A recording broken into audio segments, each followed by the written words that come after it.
cannot be x equals What x cannot be, x cannot equal the vertical, the whatever is the vertical asymptote. That's where the vertical asymptote is whatever x cannot be. So finding asymptotes is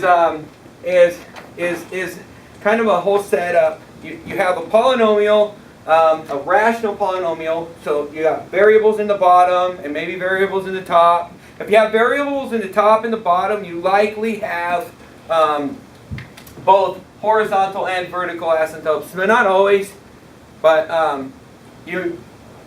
not always. So, but you most likely do. Okay? Now, here's the thing. The vertical asymptote is determined by what the bottom, when the bottom goes to 0. If the bottom goes to 0, this whole function blows up. It cannot equal 0. Because it can't equal 0, then that creates what we call an asymptote. You look, just that dotted line where when something gets really close to it, but it just can't touch it. Okay? And a lot of times it gets on the other side and then it comes back down. So it goes up to infinity and then comes back down from infinity. Okay? Not always, but a lot of times. So now, the vertical then is basically determined by x. What x cannot be. So since it's determined by what x cannot be, that's the domain. The domain is what x is, right? Or what x is not. So the domain is your x value. What can x be? And you basically state what x can be by stating what x cannot be. Okay? If there's anything. Otherwise, x can be all real numbers in a lot of cases, like linear equations. Okay? So, the range, like in linear equations, the range is what y is. Okay? So, x and y go off in both directions forever, right? So the domain and range is infinite on both x and y. But when we get into these funky equations where we're dividing them and all of a sudden x can't be a number, it blows up, boom, now we find that there's a domain. Okay? And the range is determined by, if you look at how big x gets, as x gets big, it says, well, what does y? What happens to y? Okay? Does y also get big or get small? And as x gets really, really small, does y get really, really big or really, really small? Or does it stop? Is there a point at which, the bigger x gets, y just gets really close to 20. So at that point, your domain, or your range is going to be 20. Okay? Y can only get to 20, so it goes from maybe negative infinity to 20, but it never gets to infinity. Okay? So your domain and range is determined by your graph.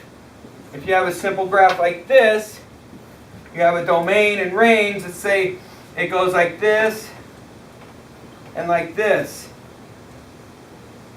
Right? Let's just say that these go to 0 to make it easy. So my domain, right? My domain, and let's just say that my asymptotes here at -1, just to make it easier. Okay? My domain is x cannot equal -1.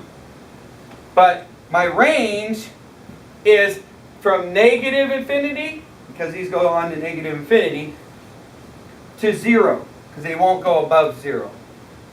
So that's my range. Okay? Now my horizontal asymptote is at 0. Okay? So we have to remember that face again. Remember the face. And this was the no solution part. And x equals. So x equals when it goes up and down. So when x cannot equal -1. And that's my asymptote. But my range is y equals, right? And that's a 0 slope. So my range is saying, oh, it can't get above there, and my other asymptote is right there where it can't get above. Wherever it can't get above. If that's at 20, if it's at 0, wherever y cannot become anymore. Okay? So, with this problem, we're going to just kind of go through it. So we got to factor it out. So right off the bat, I know that this is x minus 1, x plus 1, because that's a difference of two squares. Remember, 1 squared is 1, x squared, and we had the difference of two squares, and we got conjugates. Okay? But now this, I'm going to have to factor by grouping. Okay?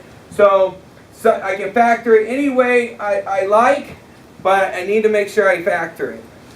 Because this has 4 pieces, the best way to factor this is through grouping. So I'm going to factor it like this and like this. Okay? And so now I got to pull out this whole x squared times x minus 1. Plus, I'm going to pull out an 8 and x minus 1. And notice how these two are the same?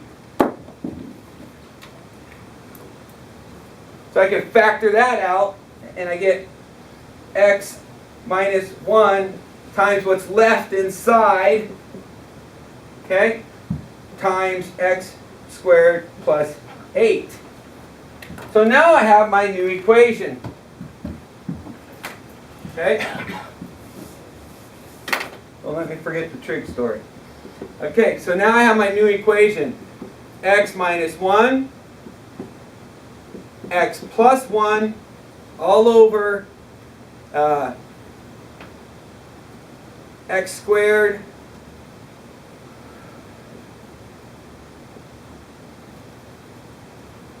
plus 8 times x minus 1. And this is when I want to determine what x cannot be. In this case, I just set these equal to 0, or not equal to 0. So x squared plus 8 cannot equal 0, and x minus 1 cannot equal 0. So then, therefore, x squared cannot equal negative 8. So x squared cannot equal the square root of negative 8. Okay, so plus or minus square root of negative 8. So in other words, can't be complex. So that's kind of a weird asymptote. But this asymptote is definite, so x cannot equal 1. Okay? So now I know that x cannot equal 1, so I'm going to have an asymptote there. Okay? And then I'm going to look and see what happens when I cancel these out now. And I have my new equation is equal to x plus 1 over x squared plus 8. And at that new equation, I'm going to look at my domain of what x can be. And as x gets really big, like 1,000, then I have 1,001 over 1,000 squared plus 8. So it's getting kind of small, right? So and then the bigger it gets, the smaller it gets. So the closer it gets to 1, right? So right now I'm able to go, oh well, as the bigger x gets, the closer it gets to 1, or the closer it gets to 0. So it's kind of staying like that.